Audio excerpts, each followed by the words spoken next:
Here's what I discussed with Secretary Shinseki this morning.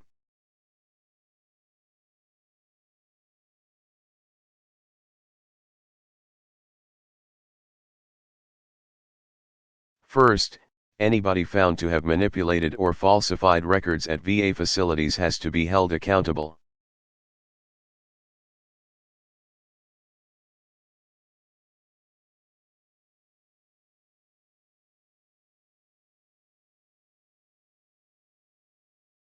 The Inspector General at the VA has launched investigations into the Phoenix VA and other facilities.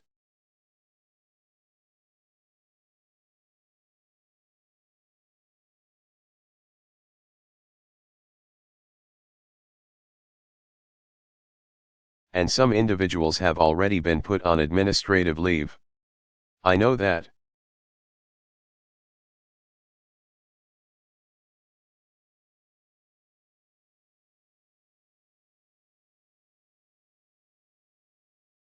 People are angry and want a swift reckoning.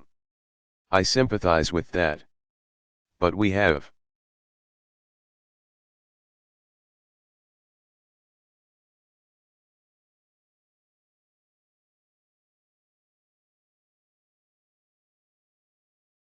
to let the investigators do their job and get to the bottom of what happened.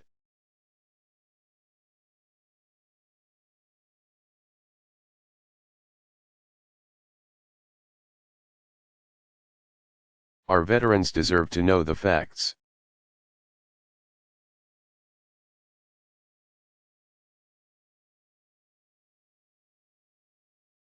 Their families deserve to know the facts.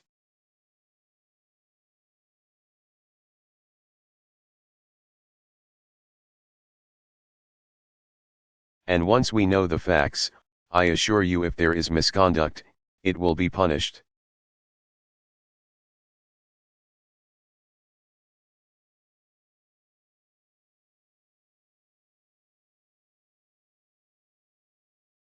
Second, I want to know the full scope of this problem.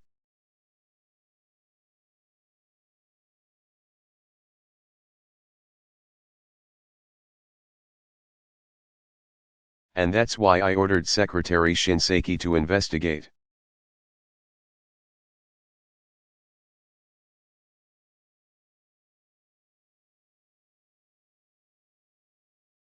Today, he updated me on his review, which is looking not just at the Phoenix facility.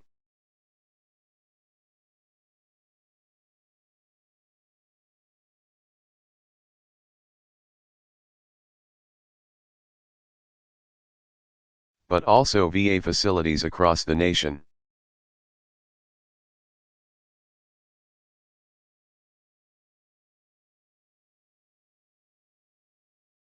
And I expect preliminary results from that review next week.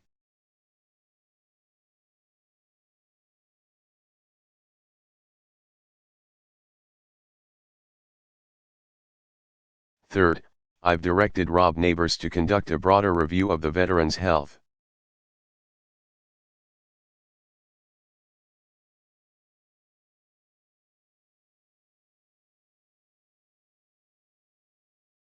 Administration, the part of the VA that delivers health care to our veterans.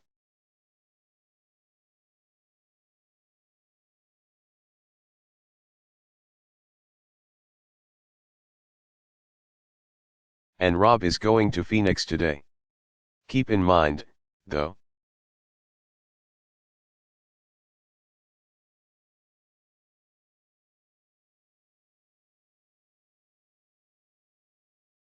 even if we had not heard reports out of this Phoenix facility or other facilities,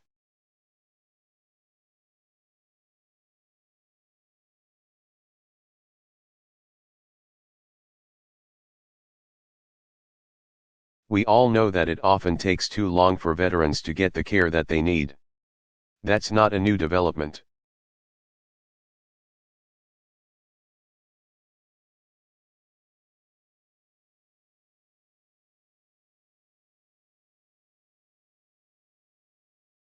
It's been a problem for decades, and it's been compounded by more than a decade of war.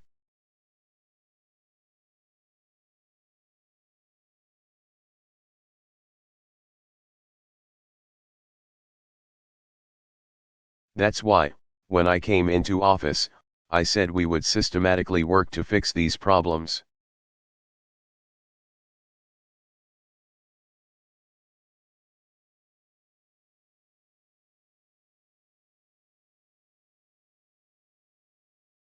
And we have been working really hard to address them.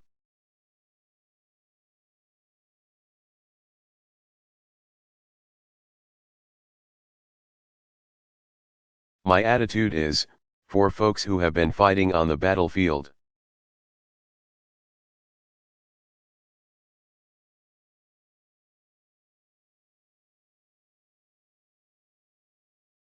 They should not have to fight a bureaucracy at home to get the care that they've earned.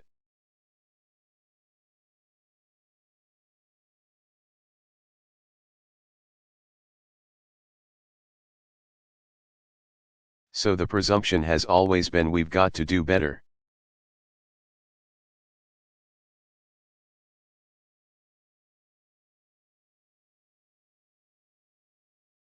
And Rob's review will be a comprehensive look at the veterans.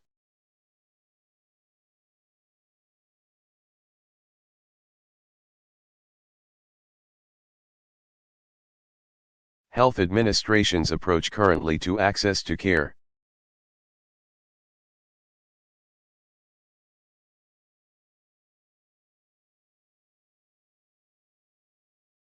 I want to know what's working.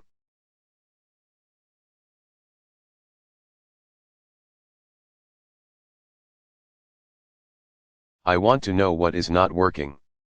And I want specific recommendations on how VA can up their game.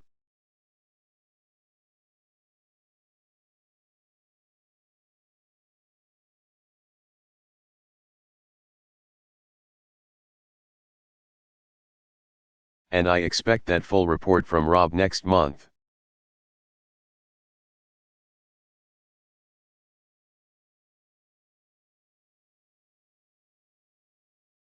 Number 4, I said that I expect everyone involved to work with Congress.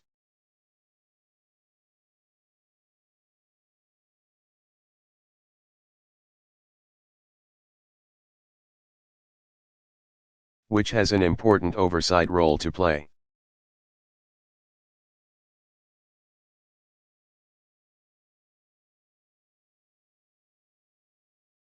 And I welcome Congress as a partner in our efforts not just to address the current controversies.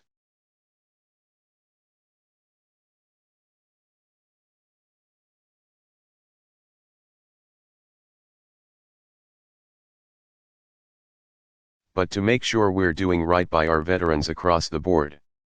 I served on the Veterans Affairs Committee when I was in the Senate.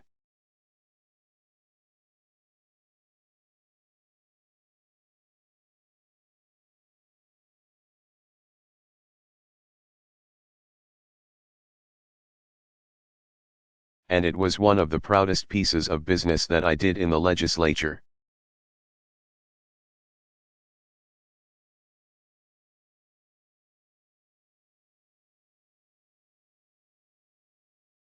And I know the folks over there care deeply about our veterans.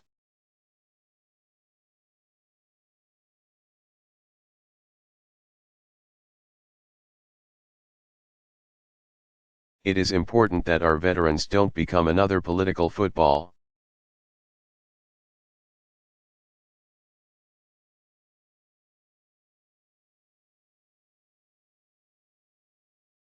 Especially when so many of them are receiving care right now.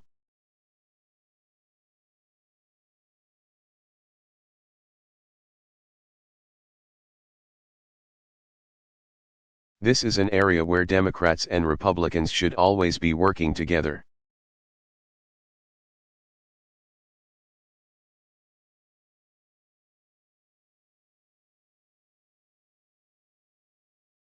Which brings me to my final point.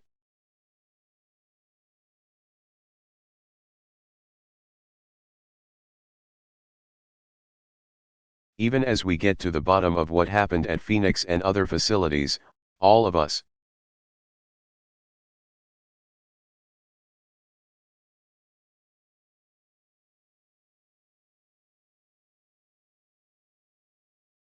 whether here in Washington or all across the country, have to stay focused on the larger mission, which is upholding our sacred trust to all of our veterans.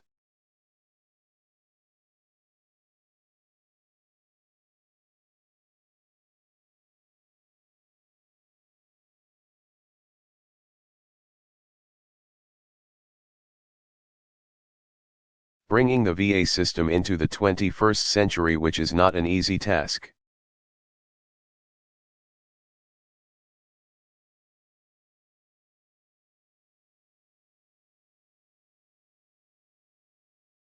We have made progress over the last 5 years.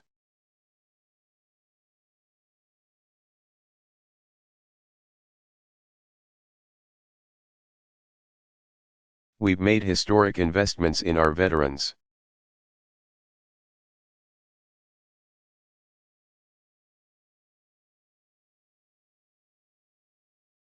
We boosted VA funding to record levels.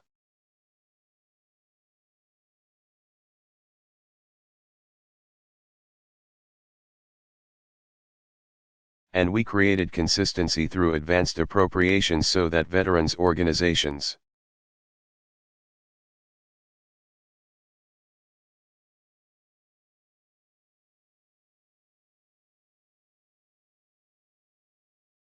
knew their money would be there regardless of political wrangling in Washington.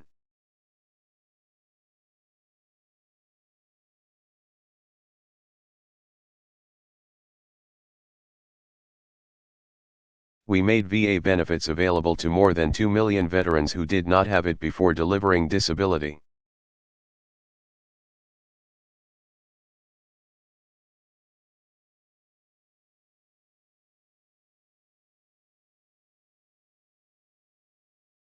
Pay to more Vietnam vets exposed to Agent Orange, making it easier for veterans with post-traumatic stress.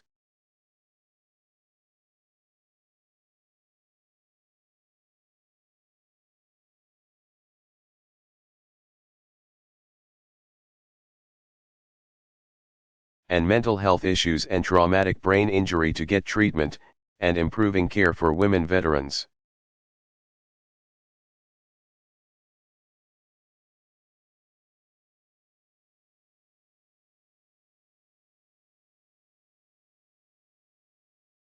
Because of these steps and the influx of new veterans requiring services added in many cases to wait times.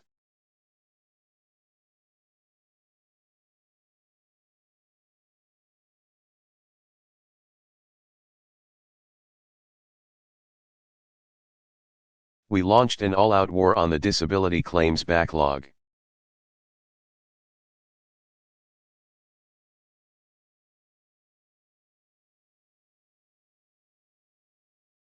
And in just the past year alone, we've slashed that backlog by half.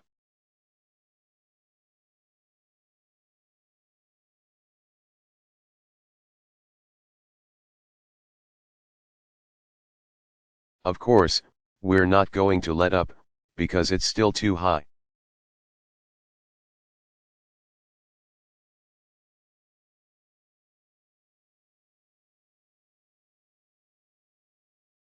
We're going to keep at it until we eliminate the backlog once and for all.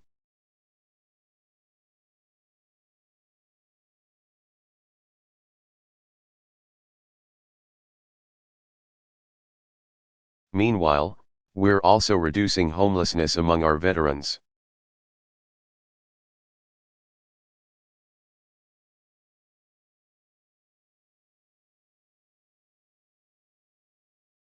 We're helping veterans and their families more than 1 million.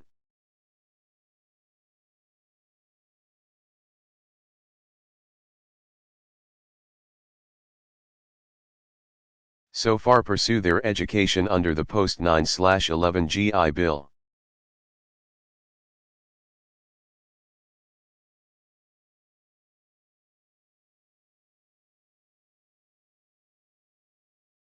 We're stepping up our efforts to help our newest veterans.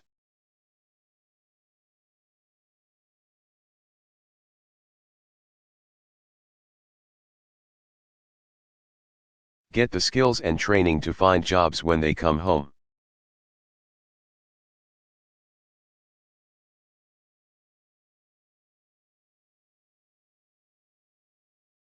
and along with Michelle and Jill Biden and joining forces.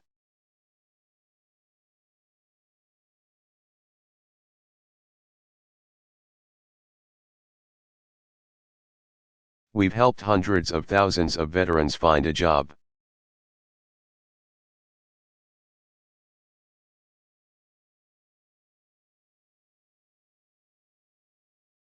More veterans are finding work, and veterans' unemployment, although still way too high, is coming down.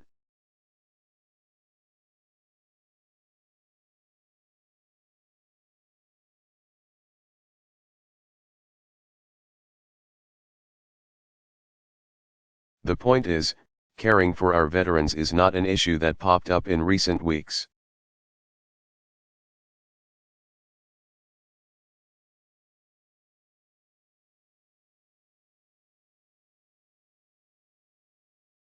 Some of the problems with respect to how veterans are able to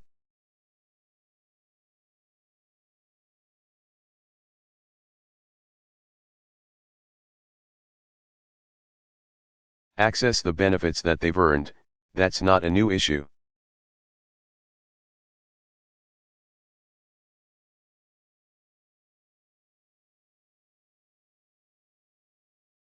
That's an issue that I was working on when I was running for the United States Senate.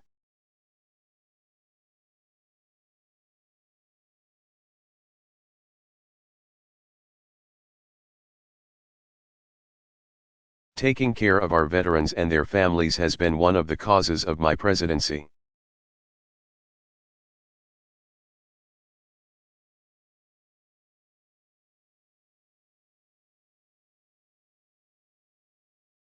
And it is something that all of us have to be involved with and have to be paying attention to.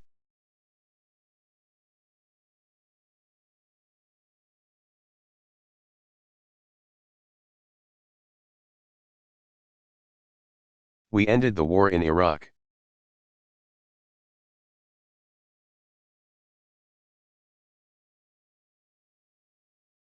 And as our war in Afghanistan ends, and as our newest veterans are coming home,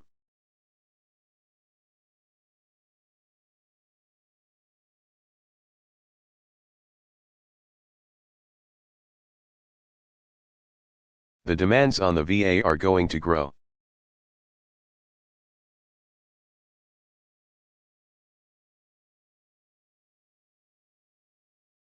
So we're going to have to redouble our efforts to get it right as a nation.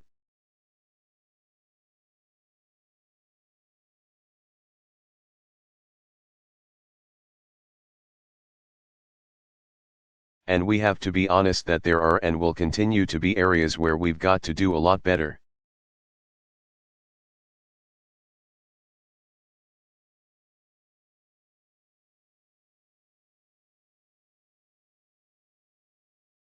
So today, I want every veteran to know we are going to fix whatever is wrong.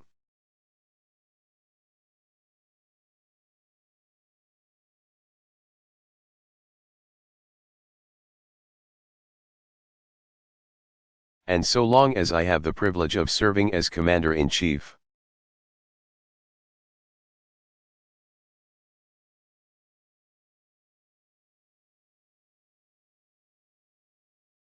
I'm going to keep on fighting to deliver the care and the benefits and the opportunities that your families deserve, now and for decades to come.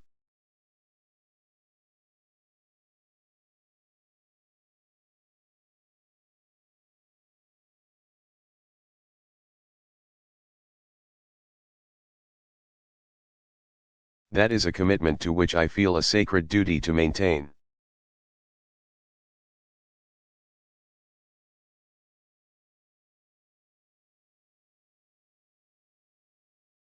So with that, I'm going to take 2 questions.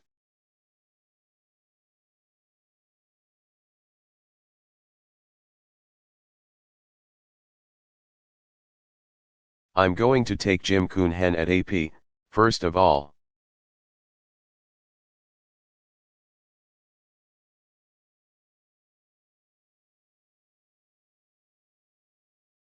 Question, thank you, Mr.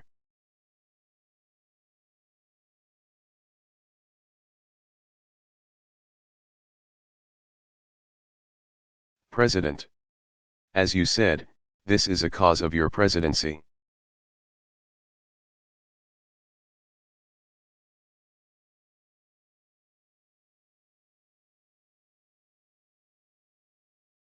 You ran on this issue, you mentioned it?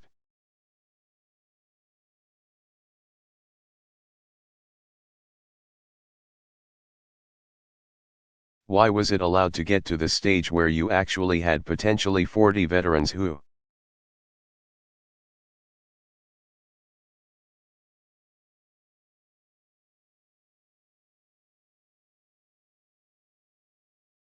died while waiting for treatment? That's an extreme circumstance. Why did it get to that?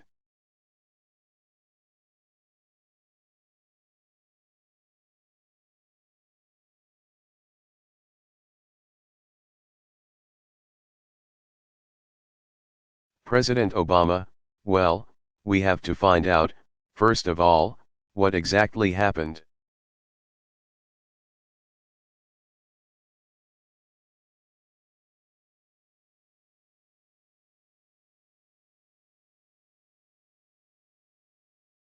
And I don't want to get ahead of the IG report or the other investigations that are being done.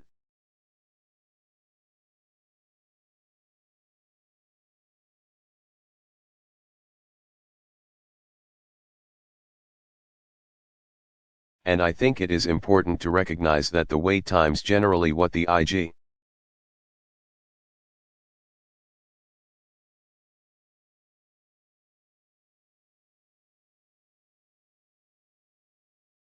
indicated so far at least is the wait times were for folks who may have had chronic conditions.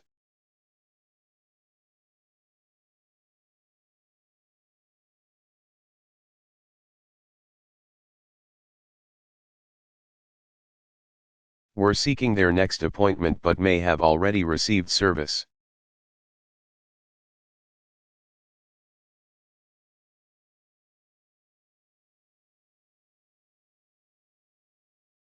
It was not necessarily a situation where they were calling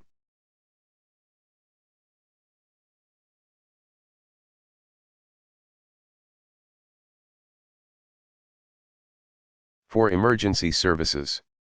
And the IG indicated that he did.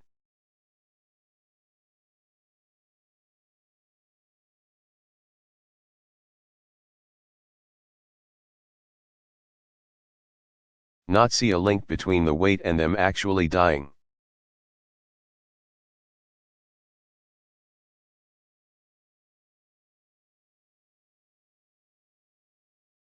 That does not excuse the fact that the wait times in general are too long in some facilities.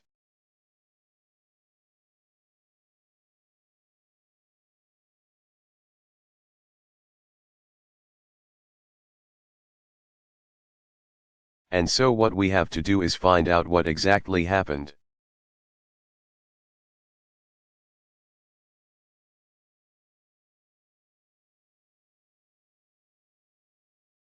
We have to find out how can we realistically cut some of these wait times.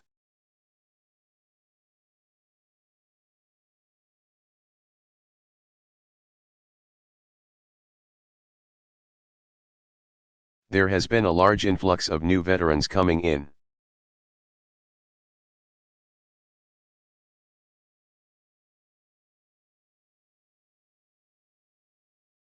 We've got a population of veterans that is also aging as part of the baby boom population.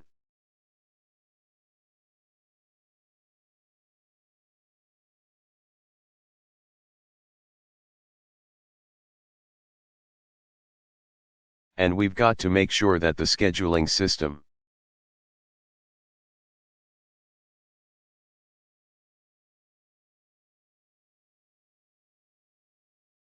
the access to the system, that all those things are in sync.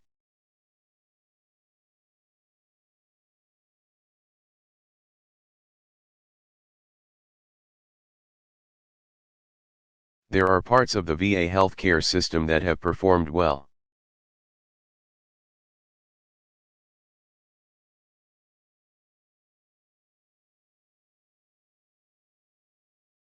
And what we've seen is, For example,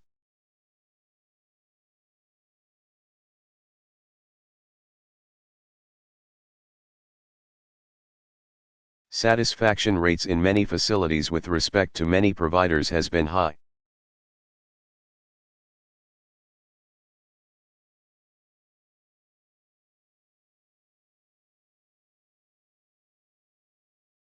But what we're seeing is that, in terms of how folks get scheduled, how they get in the system,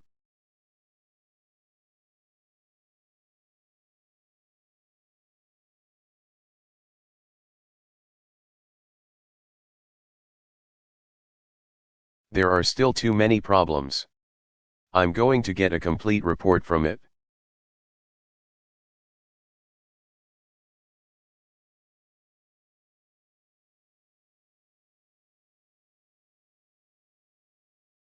It is not, as a consequence, people not caring about the problem, but there are 85 million appointments.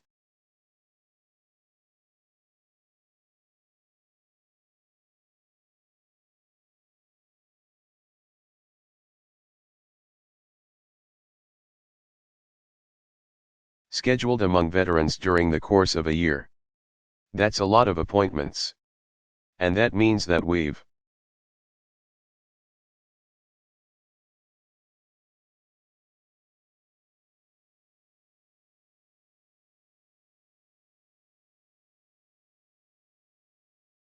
got to have a system that is built in order to be able to take those folks in a smooth fashion.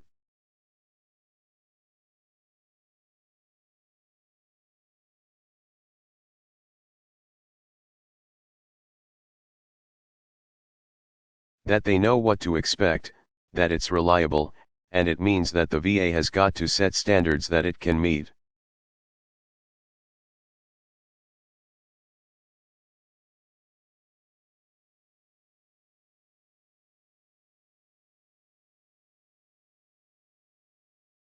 And if it can't meet them right now,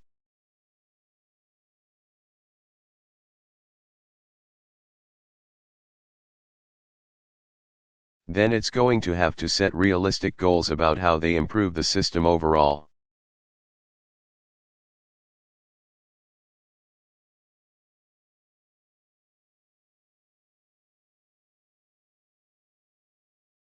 Question: does the responsibility ultimately rest with General Shinseki?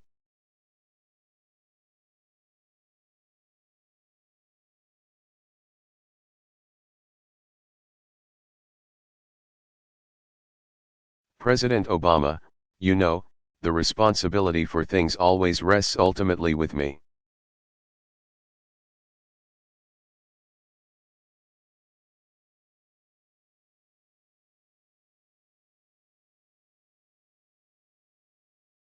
As the President and Commander-in-Chief.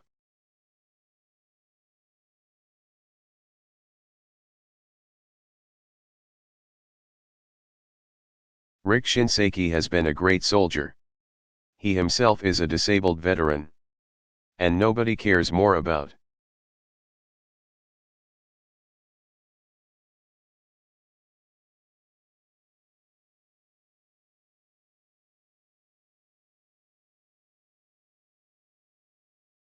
Are veterans than Rick Shinseki.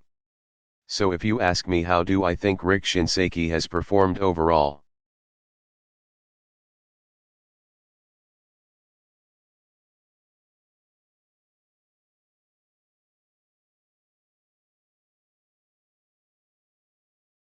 I would say that on homelessness, on the 9/11 GI Bill, on working with us to reduce the backlog.